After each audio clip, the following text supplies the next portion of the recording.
আল্লাহ পাক রব্বুল আলামিন মানুষের হিদায়াতের জন্য পৃথিবীতে যত নবী এবং রসুল পাঠিয়েছেন,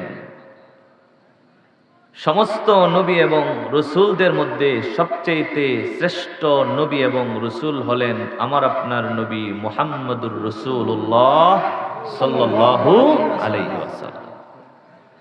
শ্রেষ্ঠত্বের বিচারে তিনি সবার ঊর্ধ্বে, কিন্তু আগমনের দিক থেকে উনি সবার পরে। আমি এই কথাটা বোঝানোর জন্য একটা উদাহরণ দেই।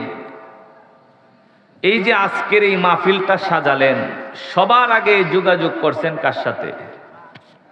প্রধান বক্তা। কথা বলেন ঠিক কি ঠিক না? ওনার কাছ থেকে ডেট নিছেন, ওই ডেটে আমারে দাওয়াত দিছেন, জুবাইর ভাইরে দাওয়াত দিছেন, রবিউল আউয়াল ভাইরে দাওয়াত দিছেন, হ্যাঁ সভাপতি হিসেবে আপনাদের রাহনুমা হিসেবে আব্দুল কাদির হুজুরের দাওয়াত দিছেন। কিন্তু প্রথম ডেটটা নিছেন কার কাছ থেকে? প্রধান বক্তা না? কথা বুঝেন প্রধান বক্তা। আজকে মাগরিবের নামাজের পরে কি প্রধান বক্তারে আলোচনা করাইছেন?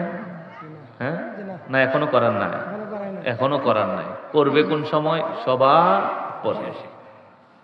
দাওয়াতের বেলায় সবার আগে, আলোচনার বেলায় সবার পিছনে। কেন? কারণ উনি হলো প্রধান আকর্ষণ। আকর্ষণ যদি শুরুতে চলে আসে, জিনিসটা বেমানান, মাহফিলটা সুন্দর হবে না। আল্লাহ পাক রব্বুল আলামিন সবার আগে সিলেকশনে আছে আমার আপনার নবী মুহাম্মদুর রাসূলুল্লাহ সাল্লাল্লাহু আলাইহি ওয়াসাল্লাম, কিন্তু পাঠানোর ক্ষেত্রে খাতামুন নবিয়্যিন সবার পরে পাঠিয়েছেন। সীমানা দিয়েছেন পুরা পৃথিবী, রাহমাতুল লিল আলামিন, সময় দিয়েছেন ইলা ইয়াউমিল কিয়ামা। এর ভিতরে আর কোনো নতুন নবী নবুয়াত নিয়ে এই পৃথিবীর বুকে আগমন করবে না। জোরে কোন সুবহানাল্লাহ। আমার আপনার নবীর শ্রেষ্ঠত্ব সমস্ত নবী রাসূলদের চাইতে বেশি।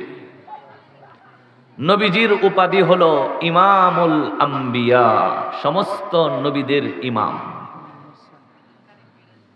নবীর উপাধি হলো সাইয়্যিদুল মুরসালিন, সমস্ত মনোনীত নবী রাসূলদের লিডার, নেতা, সরদার। ওনার চাইতে উপরের শ্রেষ্ঠ মর্যাদা অন্য কোন নবী রাসূলের নাই। আল্লাহর পরের শ্রেষ্ঠত্বই আমার আপনার নবী মুহাম্মদুর রাসূলুল্লাহর। জোরে কোন সুবহানাল্লাহ। আল্লাহ পাক রব্বুল আলামিন কিভাবে আমার আপনার রাসূলকে শ্রেষ্ঠত্ব দিলেন, এর একটা উপমা নিয়ে কথা বলব। পৃথিবীতে বিভিন্ন নবী এবং রাসূলদেরকে আল্লাহ তাআলা উম্মতকে সহজে দাওয়াত বোঝানোর জন্য মুআজিজা দিছে, অলৌকিক কিছু শক্তি দিছে, যেগুলো মানুষের সাধারণ বিবেক বুদ্ধি ক্যাচ করতে পারে না, বিবেক ধরে না, যুক্তিতে মিলে না, এটা কিভাবে হতে পারে। কিন্তু এর পরেও আল্লাহ তাআলা দান করছে। কেন? আল্লাহ বুঝাইছেন সে আমার পক্ষ থেকে মনোনীত, আমি আল্লাহর পক্ষ থেকে তাকে এই শক্তি দেওয়া হয়েছে, এটা দিয়ে যেন সাধারণ মানুষকে, উম্মতকে আল্লাহর সঠিক রাস্তার দিকে দাওয়াত দিয়ে পৌঁছে দিতে পারে। কথা বলুন ঠিক কিনা? আমি যদি এক দুইটার কথা বলি, আল্লাহর নবী আল্লাহর রাসূল হযরত মূসা কালিমুল্লাহকে আল্লাহ পাক রব্বুল আলামিন মুআজিজা দান করছে। এর মধ্যে পরিচিত একটা মুআজিজা হলো পয়গম্বর মূসার হাতের লাঠি ছেড়ে দিলে মস্ত বড় একটা সাপে পরিণত হয়ে যেত। যেদিন সর্বপ্রথম হযরতে মূসা পয়গম্বর শ্বশুর বাড়ি থেকে বিবিকে নিয়ে মিশরের দিকে ফিরছেন, রাস্তার মধ্যে একটু আগুন আনার জন্য একটু আভা দেখছে, আলামত পাইছে, তুর পাহাড়ের দিকে রওনা করছে। আমি এখানে লম্বা করব না। যাওয়ার পর আল্লাহ পাক রব্বুল আলামিনের সাথে হযরতে মূসা কালিমুল্লাহর কথা আরম্ভ হয়েছে, কথা বলা শুরু হয়েছে। সুবহানাল্লাহ। আল্লাহ কোরআনে উল্লেখ করছেন, আল্লাহ পাক রব্বুল আলামিন মূসাকে জিজ্ঞাসা করেছিলেন, ওয়ামা তিলকা বিয়ামিনিকা ইয়া মূসা, হে মূসা তোমার হাতে একটা কিছু দেখা যায়, একটা লাঠি, এই লাঠি কি তোমার হাতের মধ্যে কি?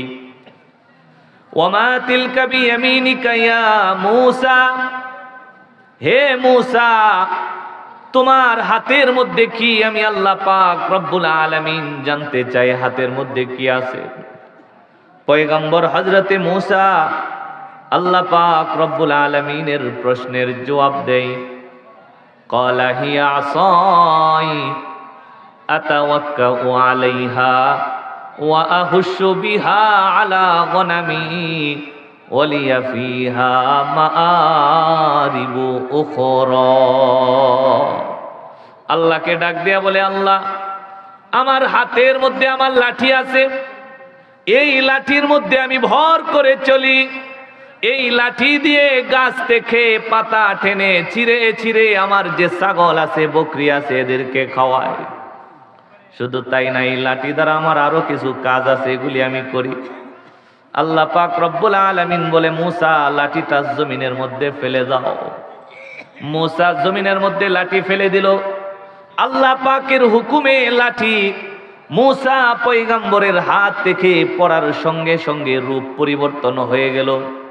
যেই জড় পদার্থ হিসেবে লাঠি ছিল সেই লাঠি আর লাঠি না, এখন একটা মস্ত বড় সাপ। শুধু সাপ না, নড়াচড়া আরম্ভ করে দেয়। পয়গম্বর মূসা এর আগে কোনোদিন জানতো না তার হাতের লাঠি ছাড়লে কখনো সাপ হয়ে যেতে পারে। ঠিক না?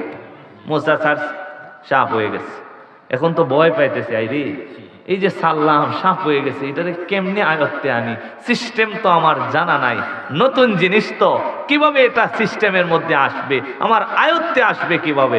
আল্লাহ পাক রব্বুল আলামিন বলে, মূসা এটারে ধরো, ওয়ালা তাখফ, ভয় পায়ো না, এটা আগে যেমন লাঠি ছিল ওইভাবে আবার লাঠি হয়ে তোমার হাতে শোভা পেয়ে যাবে। জোরে কন্যা সুবহানাল্লাহ। আচ্ছা, এই পাহাড়ে মূসাকে এই লাঠি সাপ বানানোর কোনো প্রয়োজন ছিল না, এরপরেও আল্লাহ তাআলা কেন বানাইলেন? এর পিছনে কারণ হলো পয়গম্বর মূসাকে জানায় দেওয়া যে মূসা তোমার একটা মুজিজা হলো তোমার লাঠি সাপ হইতে পারে। কেন? কারণ কিছুদিন পর তুমি তোমার ভাই নবী হারুনকে সঙ্গে নিয়ে পৃথিবীর সবচেয়ে বড় বেঈমান ফেরাউনের রাজপ্রাসাদে ঈমানের দাওয়াত নিয়ে যাবে। সেদিন ফেরাউন তোমার দাওয়াত অমান্য করবে।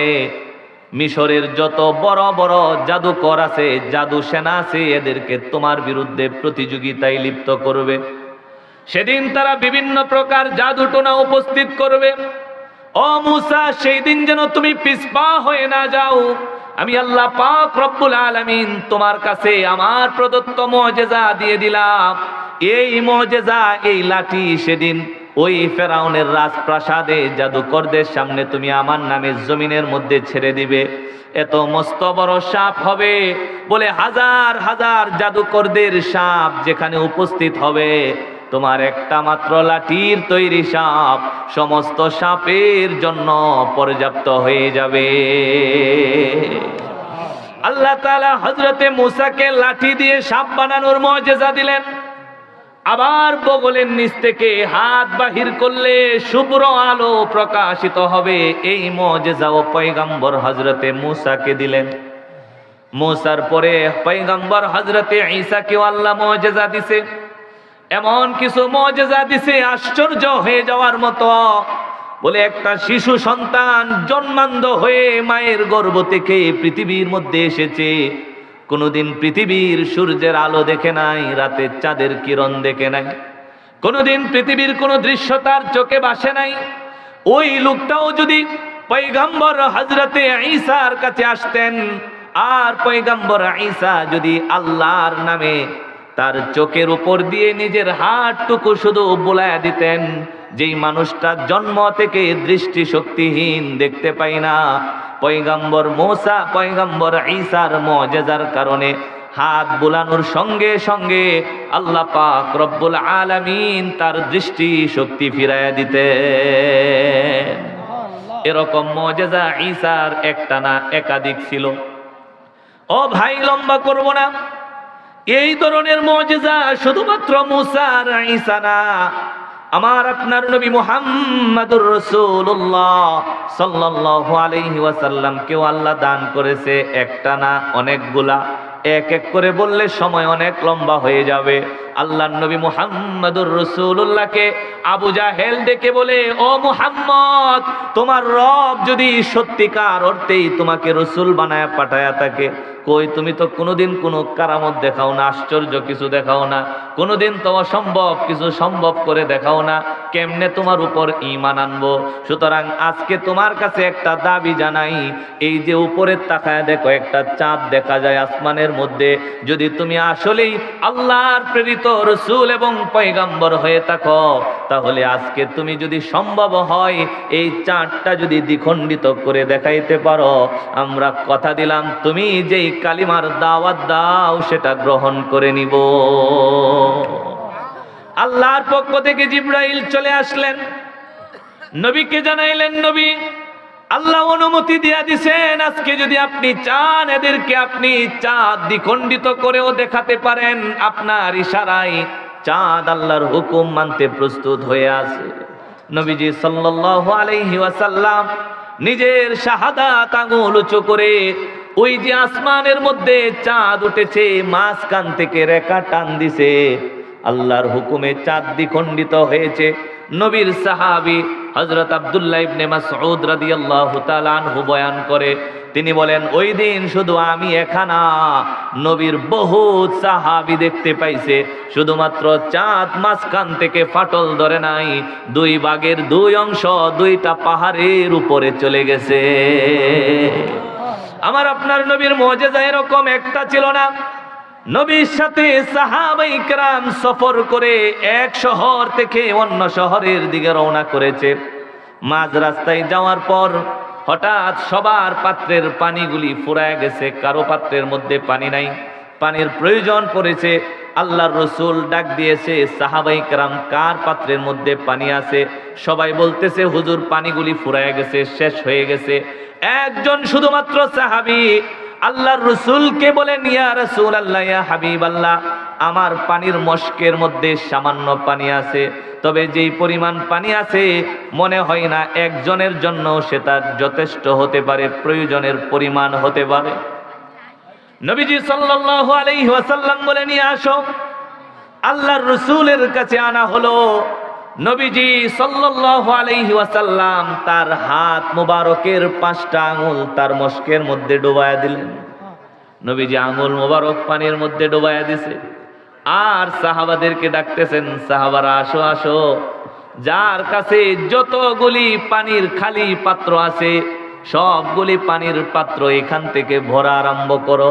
একজন একজন করে ওই দলে যতজন সাহাবায়ে কেরাম ছিলেন, কেউ কেউ বলে 100 না 200 না 1500 সাহাবায়ে কেরাম ওই দলের মধ্যে উপস্থিত ছিল।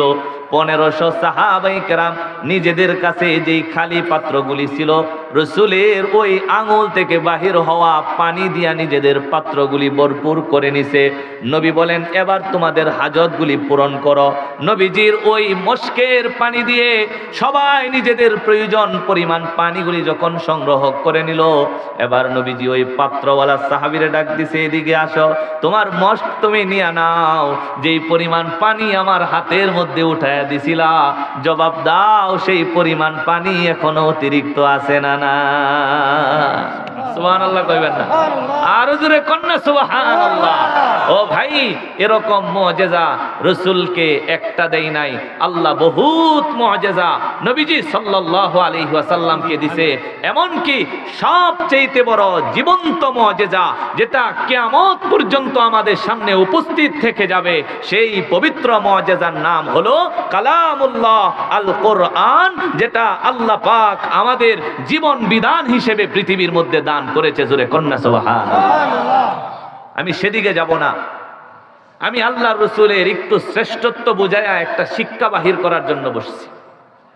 নবীজি সাল্লাল্লাহু আলাইহি ওয়াসাল্লামকে যে সবার মধ্যে শ্রেষ্ঠত্ব দিছে, এর একটা উল্লেখযোগ্য নমুনা হলো, সমস্ত নবী এবং রাসূলগণের সাথে আল্লাহ পাক রব্বুল আলামিন কথা বলছে, কিন্তু তারে দুনিয়াতে রাখে জিবরাইলকে পাঠাইছে কথা দিয়া। জিবরাইল রাসূলের কাছে গিয়া বলবা, আল্লাহ এই এই বলছে। ইব্রাহিমের সাথে জিবরাইলের মাধ্যমে কথা হয়েছে, পয়গম্বর হযরত ইউনূসের সাথে জিবরাইলের মাধ্যমে কথা হয়েছে, যত নবী রাসূল আছে সবার সাথে আল্লাহ জিবরিলের মাধ্যমে কথা বলেছেন। শুধুমাত্র একজন পয়গাম্বর যার সাথে জিবরিলের মাধ্যম ছাড়া কথা বলেছেন, কিন্তু তারে আসমানে নেই নাই।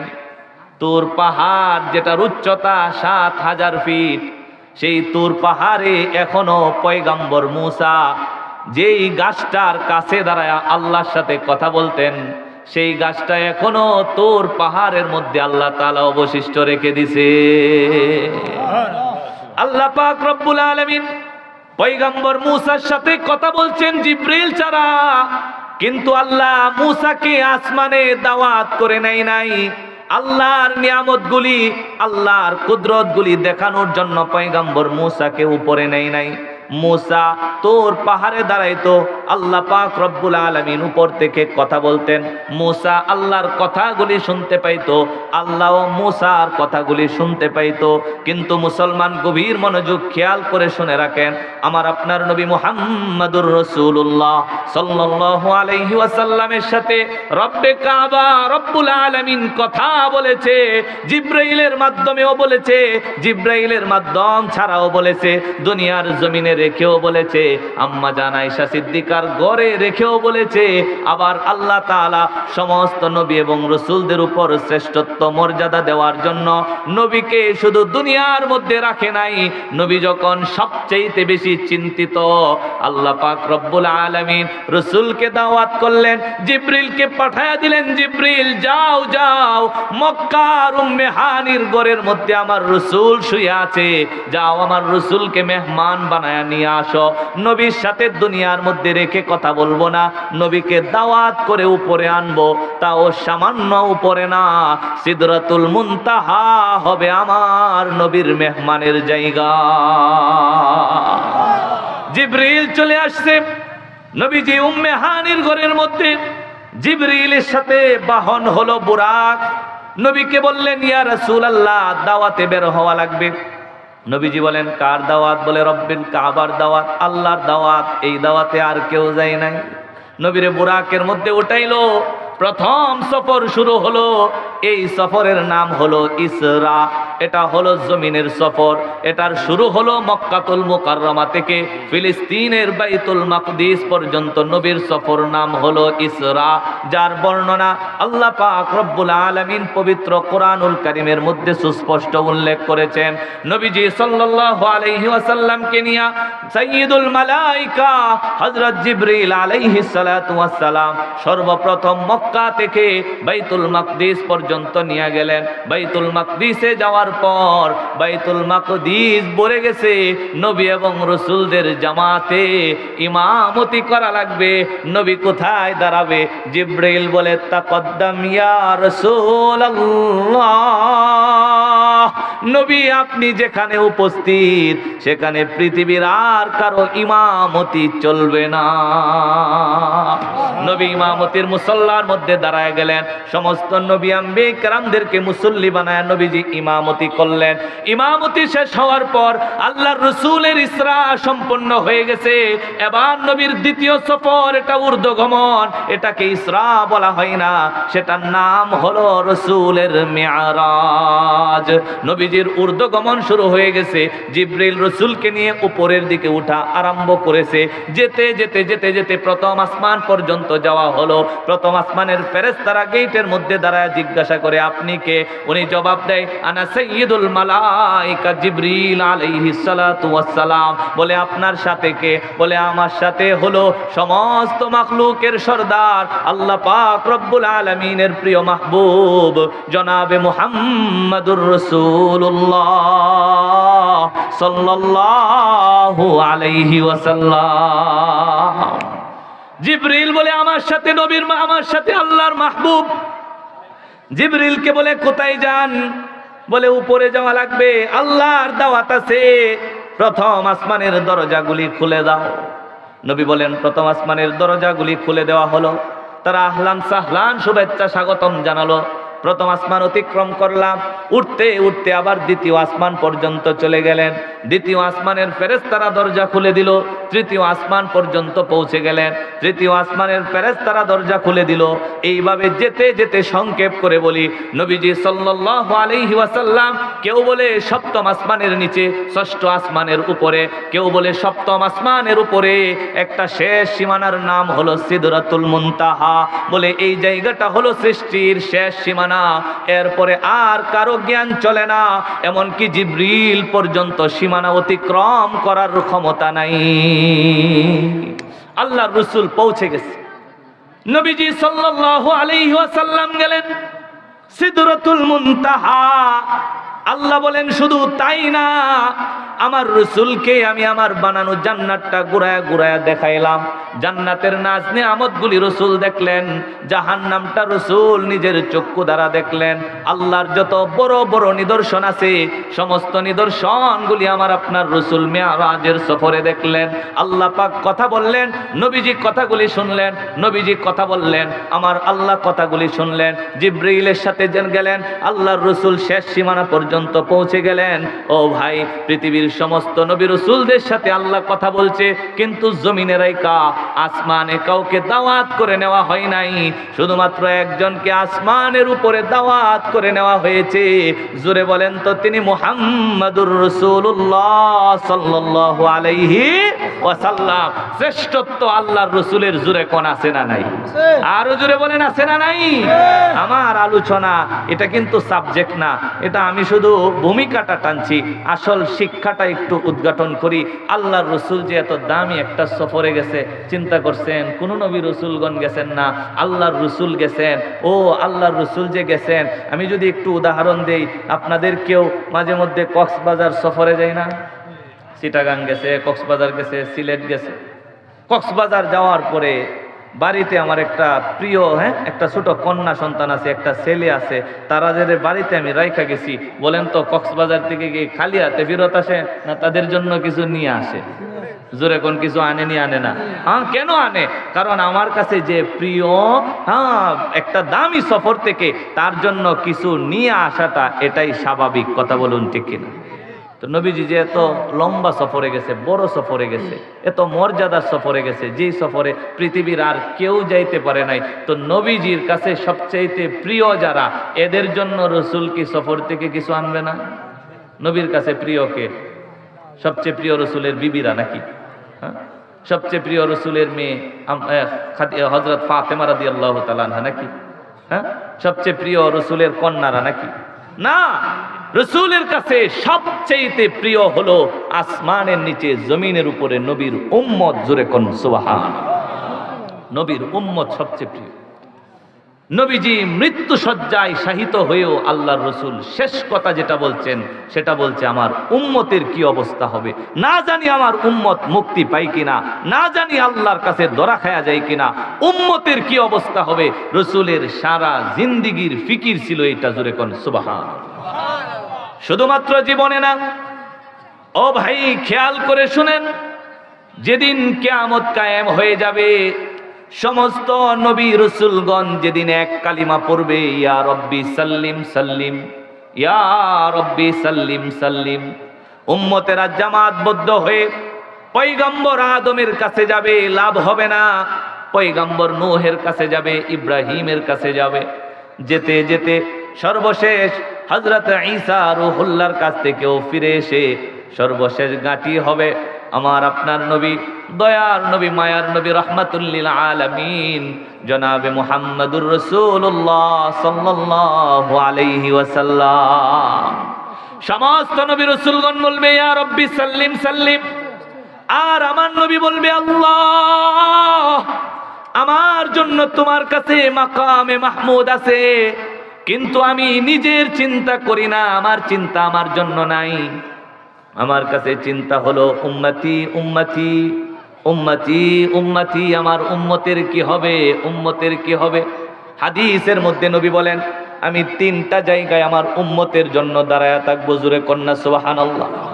নবী বলেন, তিন জায়গায় আমি উম্মতের অপেক্ষায় থাকবো।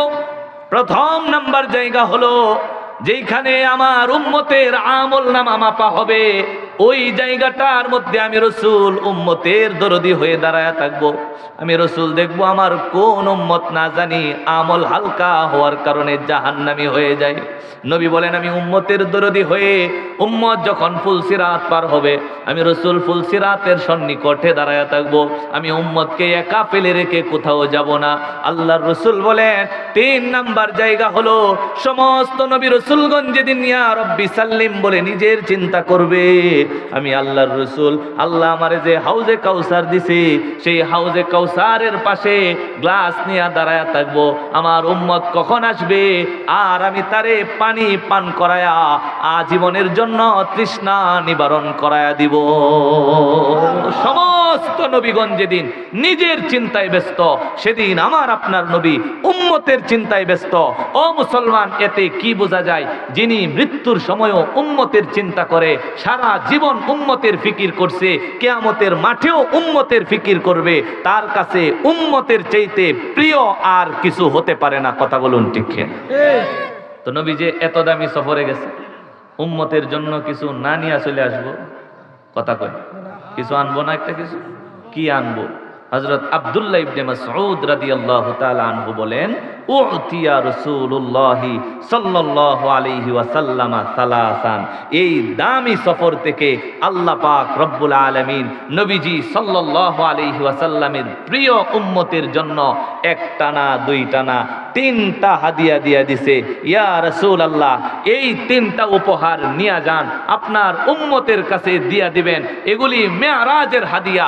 এই হাদিয়াগুলি যদি উম্মত ধারণ করতে পারে, বহন করতে পারে, দুনিয়াও দামি, পরকালও দামি, দুনিয়াও দামি, আখিরাতও দামি। হ্যাঁ, যারা আপনারে মোহাব্বত করে তারা আপনার মেরাজের হাদিয়ারেও মোহাব্বত করবে। আর যারা শুধু নামে ইয়া নবী সালাম আলাইকা জিলাফির ফুঞ্জি পরিমাণ পরে আর কি, যতটুকু বললে জিলাফি পাইব এতটুকু পরে, আর জিন্দিগিতে নবীর প্রেম আর ইশক মোহাব্বতের কোনো নমুনা পাওয়া যায় না। নবী বলেন এরা আপনার সাথে বাটপারি করব, আল্লাহ বলেন এরা আপনার সাথে 2 নাম্বারি করব। এই সমস্ত মানুষকেই কাল হাসরে ফেরেশতা বলবে, রসুল বলবে, সুহকান সুহকান লিমান গায়্যার বাদি, আমার সাথে 2 নাম্বারি করছো, সুতরাং আজকে আমার হাউজে কাউসার থেকে দূর হয়ে যাও। জোরে কন নাউজুবিল্লাহ। আল্লাহ বলছে এই 3টা হাদিয়া নিয়ে যাবেন। কয়টা? জোরে কোন কয়টা? 3টা হাদিয়া নিয়ে যাবেন। মাশাআল্লাহ, শুকরিয়া। আলহামদুলিল্লাহ, আজকের মাহফিলের প্রধান মেহমান জাতীয় পুরস্কার প্রাপ্তকারী বিশিষ্ট কলামিস্ট ও গবেষক হাফেজ হযরত মাওলানা জুবায়ের আহমদ সাহেব, তিনি আমাদের মধ্যে উপস্থিত হয়েছেন। সবাই বলুন আলহামদুলিল্লাহ। হযরত মাওলানা ইকবাল হোসেন মাহমুদ সাহেব হুজুরের পরে প্রধান মেহমান হাফেজ হযরত মাওলানা জুবায়ের আহমদ সাহেব, তিনি বয়ান করবেন।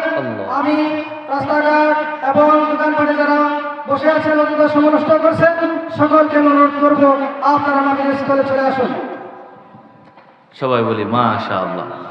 হুজুর চলে আসছে, আমি বেশি লম্বা করব না। কয় মিনিট আছে? 10 মিনিটের ভিতরে গুছায় ফেলবো। হ্যাঁ ইনশাল্লাহ 10 মিনিটের ভিতরে গুছায় ফেলবো। আমি তো আসছি অনেক আগে, 10টায় আমার আলোচনা দিত, 10টা থেকে 11টা চিন্তা করছিলাম করবো, কিন্তু ইয়া হয়ে গেছে।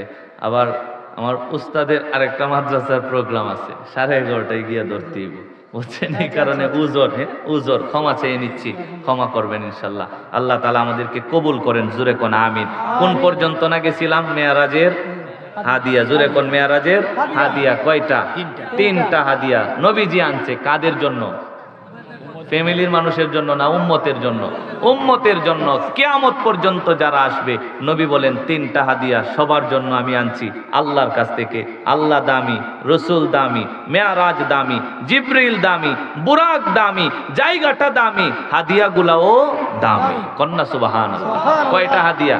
3টা হাদিয়া দিয়া এরপরে চলে যাব ইনশাল্লাহ। আল্লাহর রসুল বলেন 1 নাম্বার হাদিয়া, আব্দুল্লাহ ইবনে মাসউদ বলেন নবীকে 3টা হাদিয়া দেওয়া হয়েছে।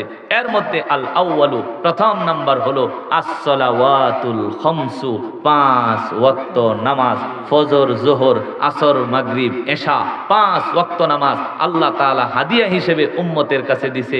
5ও প্রথম 5 ছিল না, 50 ছিল।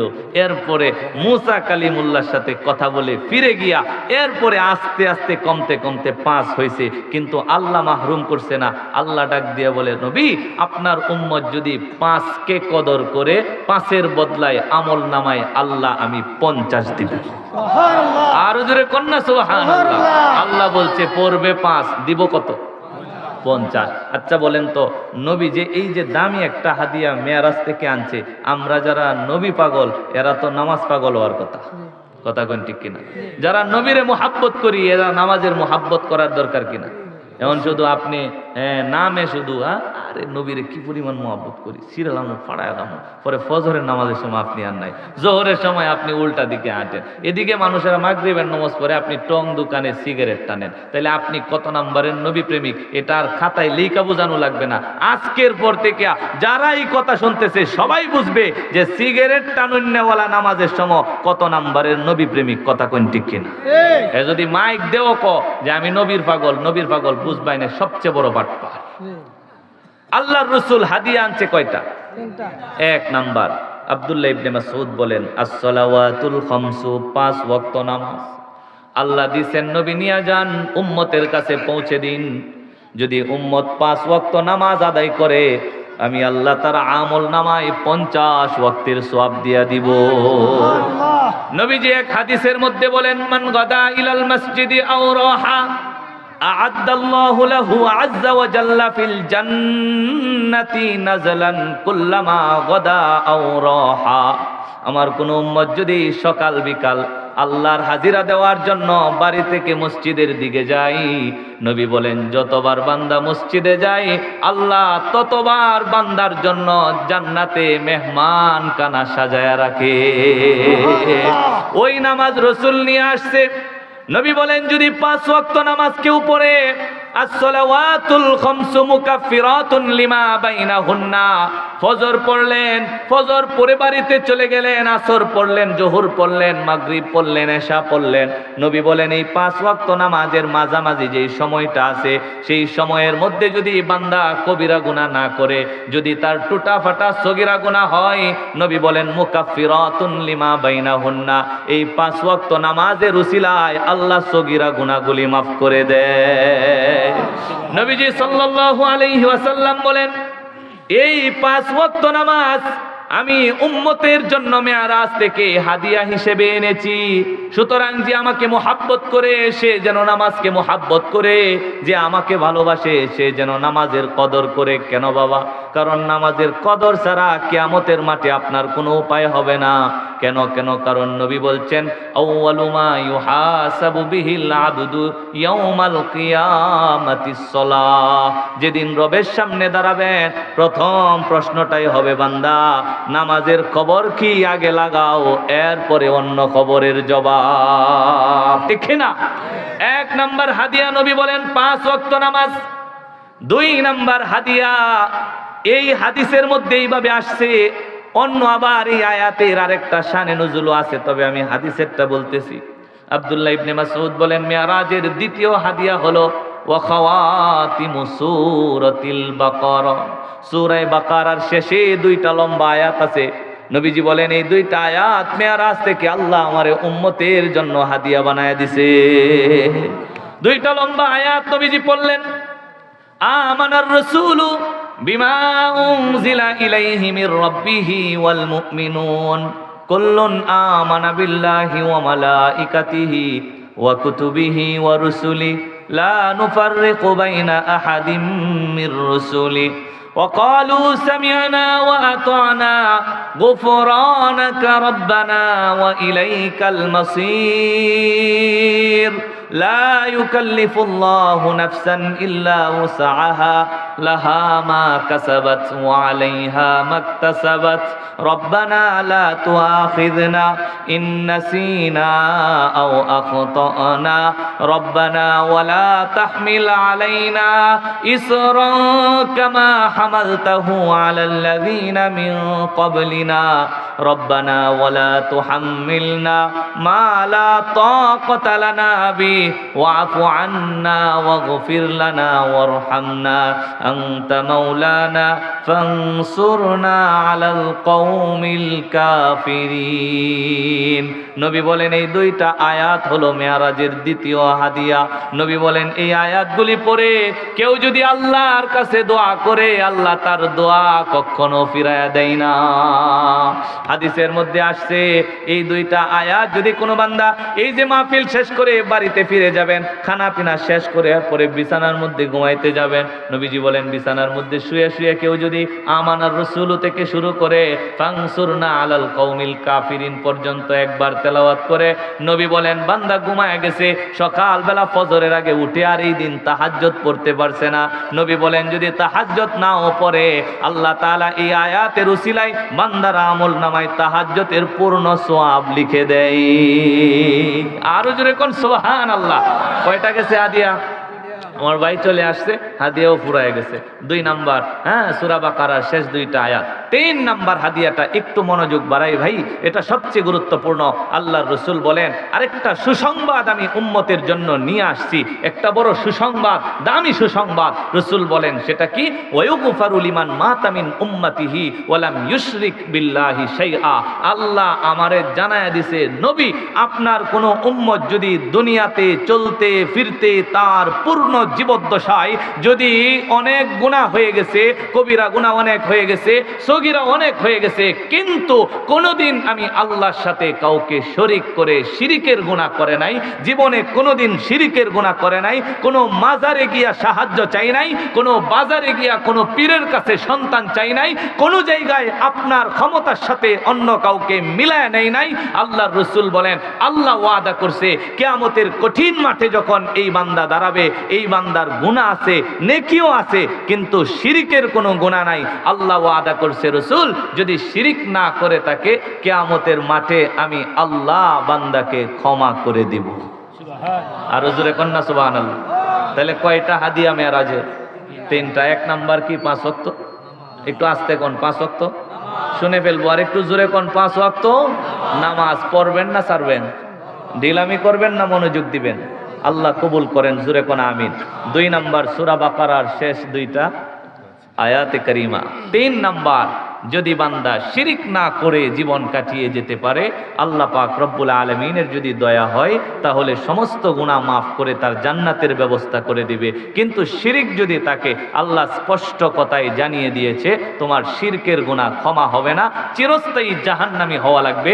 এই কারণে আমি আপনাদেরকে করজোড়ে আবেদন করছি ভাই আসেন, রসুলকে যেহেতু মহাব্বত করি, নবীজি দামি সফর থেকে যেই 3টা হাদিয়া আনছে 5 ওয়াক্ত নামাজকে মহাব্বত করা আরম্ভ করে দেই, সূরা বাকারার শেষ 2টা আয়াতের আমল প্রতি রাত্রে চালু করে দেই, আর জীবদ্দশায় যত বিপদ আর মুসিবতেই পড়ি, সন্তান আল্লাহ দিক আর না দিক, কোনো বাবার কাছে, পীরের কাছে, মাজারে গিয়া, পাথরের কাছে, গাছের কাছে, ছালের কাছে, উমুকের কাছে, তমুকের কাছে, আল্লাহর যেই ক্ষমতা সেটাকে কখনো মিলাইতে যাব না। কথা বুঝে আসছে?